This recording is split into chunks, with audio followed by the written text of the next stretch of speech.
بسم اللہ الرحمن الرحیم۔ السلام علیکم اسٹوڈنٹس، آج ہم پیج نمبر 20 پر سبق نمبر 5 کی ریڈنگ کریں گے۔ سبق نمبر 5، فرشتے۔ اسٹوڈنٹس، فرشتے اللہ تعالیٰ کی نوری مخلوق ہیں، یعنی اللہ تعالیٰ نے انہیں نور سے پیدا فرمایا ہے۔ فرشتے اللہ تعالیٰ کا ہر حکم مانتے ہیں۔ اسٹوڈنٹس، فرشتے ہم کو دیکھ سکتے ہیں لیکن ہم فرشتوں کو نہیں دیکھ سکتے، اور فرشتوں کی تعداد لامحدود ہے، یعنی اللہ تعالیٰ کو ہی اس کا علم ہے کہ فرشتوں کی تعداد کتنی ہے، لیکن کچھ مشہور فرشتوں کے بارے میں ہم اس چیپٹر میں پڑھیں گے۔ چلے ریڈنگ سٹارٹ کرتے ہیں۔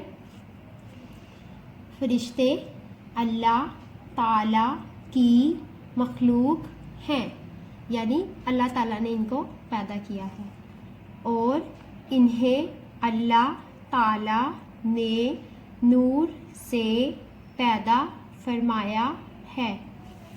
فرشتے ہر وقت اللہ تعالیٰ کی عبادت کرتے رہتے ہیں اور اس کا ہر حکم بجا لاتے ہیں۔ ہر حکم بجا لانے کا مطلب ہر حکم مانتے ہیں۔ فرشتے اللہ تعالیٰ کا ہر حکم مانتے ہیں۔ فرشتے ہم سب کو دیکھ سکتے ہیں لیکن ہم ان کو نہیں دیکھ سکتے۔ جی ہاں اسٹوڈنٹس، فرشتے ہم انسانوں کو دیکھ سکتے ہیں لیکن ہم فرشتوں کو نہیں دیکھ سکتے۔ فرشتے انبیاء علیہ السلام کو نظر آتے ہیں۔ فرشتے کھاتے ہیں نہ پیتے ہیں۔ جی اسٹوڈنٹس، فرشتے ہم انسانوں کو نظر نہیں آتے لیکن انبیاء علیہ السلام کو فرشتے نظر آتے ہیں، اور فرشتے نہ کچھ کھاتے ہیں اور نہ ہی پیتے ہیں، بلکہ ہر وقت اللہ تعالیٰ کی عبادت میں مصروف رہتے ہیں۔